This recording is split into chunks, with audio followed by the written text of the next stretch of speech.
સાથીઓ, જય સંવિધાન, જય ભારત. આજે આ વિડીયોના માધ્યમથી ગુજરાતના એસસી અને એસટી સમાજના લોકોને એક સંદેશો આપી રહ્યો છું કે ગત તારીખ 30 ના રોજ ગુજરાત અને ભારતની અંદર જે શરમજનક જે ઘટના ઘટી એવી એસસી સમાજના એક યુવાનને બળજબરી પૂર્વક એકલતાનો લાભ લઈ અને કહેવાતા સિંહો અને દબંગોએ એમના ઘેરે પોતે એક ફિલ્મી ઢબે ગુંડાઓની ઢબે હાલમાં વર્તમાન સમયના જે શાસક પક્ષ છે એ પક્ષના ધારાસભ્યના દીકરાએ એ અમારા અનુસૂચિત જાતિ સમાજના દબાયેલા કચડાયેલા વર્ગના દીકરાને ફિલ્મી ઢબે દગો કરીને સામેથી નહીં દગો કરીને એમને ઉચકી ગયા અને એમની સાથે જે અત્યાચાર ગુજાર્યો છે એના સંદર્ભમાં એના વિરુદ્ધમાં એફઆરઆઈ તો દર્જ થઈ ચૂકી છે. અપહરણનો ગુનો નોંધાયો છે 307 અને સાથે સાથે એટ્રોસિટી એક્ટ મુજબની ગુનો નોંધાઈ ગયો છે. હાલમાં 3 આરોપીઓની ધરપકડ પણ થઈ ચૂકી છે. પણ મુખ્ય જે દબંગ કહેવાતો દબંગ છે એ દબંગ હજી એમની ધરપકડ નથી થઈ. શા માટે નથી થઈ? કારણ કે ખૂબ મોટા હાથો એના ઉપર છે. કારણ કે એમના બાપા છે પૂર્વ ધારાસભ્ય, એમના મમ્મી હાલ વર્તમાન સમયના ધારાસભ્ય, હાલ એમનો જ પક્ષ એમ કહેવાય એના મમ્મી જે ધારાસભ્ય છે એ પક્ષ આજે સત્તા ઉપર છે. તો કોના ઈશારે આ ગણેશની ધરપકડ નથી થતી? તો એ લઈને 1 તારીખે જુનાગઢથી એસસી સમાજના વ્યક્તિઓ ભેગા થઈ અને સરકારને અલ્ટિમેટમ આપ્યું હતું કે ગુરુવાર સુધીમાં જો આમની અટકાયત કે આમની ધરપકડ નહીં થાય તો ગુરુવાર પછી અમારું આંદોલન ચાલુ થશે. તો સમાજના લોકોને વિનંતી કરી રહ્યો છે કે પૂરા ગુજરાતની અંદર અલગ અલગ જિલ્લાઓમાં હાલ આવેદન આપવાનું ચાલુ છે. આપણે કોલ આપ્યો તો એ પ્રમાણે દરેક જિલ્લામાં આવેદન ચાલુ છે. આવેદનો અપાઈ રહ્યા છે. આવતીકાલે પણ અત્યારે હાલ મને લગભગ જગ્યાએથી ફોન આવી રહ્યા છે, દરેક જગ્યાએથી વિડીયો આવી રહ્યા છે, આવેદનો આપી રહ્યા છે. ફૂર જોશમાં દિલ્હી સુધી આમનો વિરોધ થયો છે.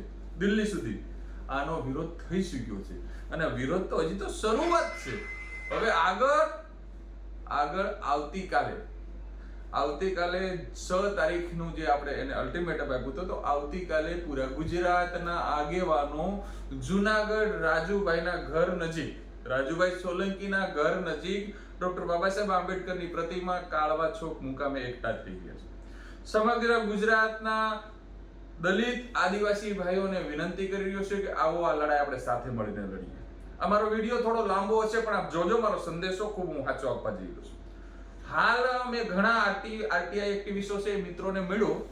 ગુજરાતની અંદર ભારત આઝાદ થયું ત્યાંથી અને સંવિધાન લાગુ થયું ત્યાં અત્યાર સુધીમાં એસસી સમાજના વ્યક્તિઓની હત્યાઓ કેટલી થઈ, એમને રેપ મર્ડરો કેટલા થયા, એ આંકડાઓ જો તમે જોશો તો તમને તમારા છે ને આ કાન ખુલી જશે, આંખો ફાટી જશે. આવી હાલત આ દેશની અંદર આ સમાજની છે. રાજુભાઈ આટલા મજબૂત વ્યક્તિ હોવા છતાં જો એમના ઘરે આ ઘટના ઘટતી હોય તો સામાન્ય વ્યક્તિનું શું થશે?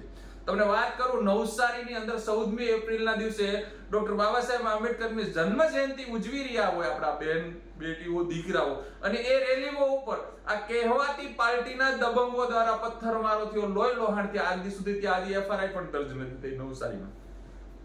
આજ સુધી ત્યાં એફઆરઆઈ પણ દર્જ નથી થઈ.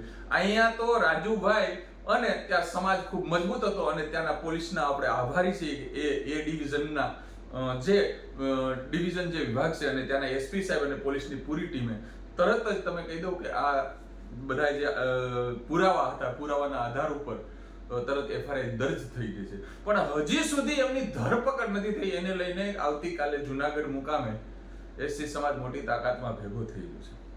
આ બાબતમાં અમે પહેલા જ જાહેરાત કરી હતી કે હવે પછીનું અમારું આંદોલન જે છે એ ચાલુ થશે.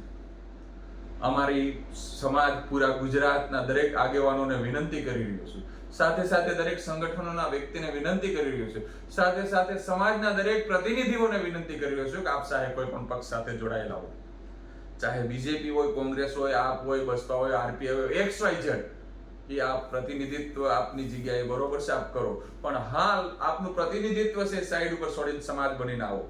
સાથે સાથે એક સંદેશો બીજો પણ આપું છું, કોઈ સૌદસ્યા સમાજની અંદર પણ ડાગલાઓ હોય છે, કોઈ સૌદસ્યા જો સૌદસ કરવા આવશે અને આ આંદોલનને તોડવાની જો કોશિશ કરી અને કઈ નાટક કરશે તો એને જાહેરમાં રોડ ઉપર હું મારવાની શરૂઆત કરીશ. એમાં કોઈ શંકાને સ્થાન નથી. કેમ કે સમાજના લોકોએ ખૂબ સહન કર્યું છે.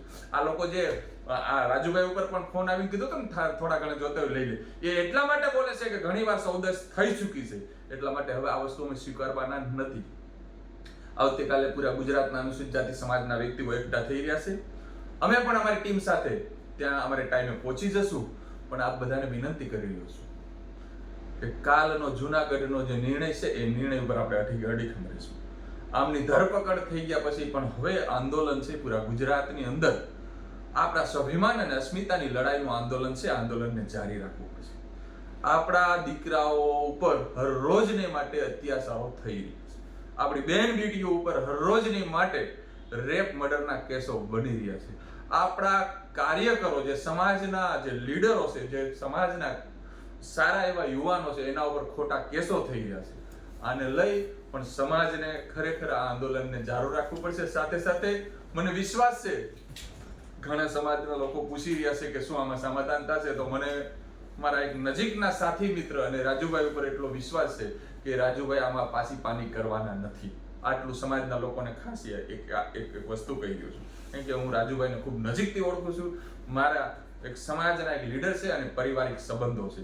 રાજુભાઈ આમાંથી એક ડગલું પણ પાછા પડવાના નથી. એટલે સમાજના લોકોને કહું છું, ખંભો મિલાવી આ લડાઈને ખૂબ મજબૂતાઈથી આપણે લડીએ અને હવે પછીનું જે સંમેલન ગોંડલની અંદર જે મળવાની તારીખ છે એ આવતીકાલે નક્કી કરીએ. સાથે સાથે બીજી રણનીતિઓ છે જે અત્યારે હું બહાર પાડી શકતો નથી. આવતીકાલે કાલ સુધીમાં ધરપકડ થયા છે કે નહીં એ આપણે અલ્ટિમેટમ આપ્યું તો એના ઉપર જઈએ છીએ. આવતીકાલે ખૂબ મોટી તાકાતની અંદર એસસી સમાજના વ્યક્તિઓ જુનાગઢ કાળવા ચોક મુકામે મળી રહ્યા છે. તો આમાં પણ લોકો જજો. સાથે સાથે એ જે સંમેલન આપણે મળવાનું છે એ સંમેલનને ખૂબ મજબૂતાઈથી આપણે શક્તિ પ્રદર્શન કરીએ. સાથે સાથે જે જિલ્લામાં આવેદનો અત્યાર સુધીમાં અપાઈ ગયા છે ને બાકી છે એ આવેદનો આવતીકાલ સુધીમાં દરેક જગ્યાએ આપી દેજો. હાલ અત્યારે નવસારી, વાપી, વલસાડ, વિસાવદર, ભાવનગર દરેક જગ્યાએથી અત્યારે આવેદનો અપાઈ રહ્યા છે. હાલ સુરત બાકી છે, તો સુરતના વ્યક્તિઓને અને અંકલેશ્વર, ભરૂચ, વડોદરા એ આવતીકાલે આપવાનું છે. તો એ વ્યક્તિઓને પણ કહું છું કે કાલે દરેક જે જિલ્લાઓ છે એ જિલ્લાઓમાં જ્યાં જ્યાં આવેદન આપે છે એ કલેક્ટર કચેરી આપ બધા જઈ ખૂબ મજબૂતાઈથી આ અવાજ આપણો છે સરકાર સુધી પહોંચાડવાની કોશિશ કરજો. અને સાથે સાથે એક ખાસ કર્યું છે કે સોશિયલ મીડિયામાં જે ફેક આઈડી વાળા જે ફેકમ ફેક કરે છે એ બંધ કરી દેજો. એક સામે એક અમે તૈયારી સાથે આવવા માટે તૈયાર છીએ. બાકી બીજી લાંબી નથી કરવી. મરદ છે ને, મરદ એ હામી છાતી આવે. આ દગાબાજી કોણ કરે છે એ મારા મોઢામાંથી ખુલાસો નહીં કરાવતા. અને અમને કોઈનો કઈ ડર પણ નથી. મરવાનું એક જ વખત છે. કદાચ સમાજ માટે મરી જવું પડે તો એમને કુરબાન છે, અમને મરી જવા માટે પણ તૈયાર છીએ. બાકી આ વસ્તુ હવે મૂકવાની થતી નથી. જય સંવિધાન, જય ભારત, ઇન્કલાબ જિંદાબાદ. લડેંગે જીતેંગે.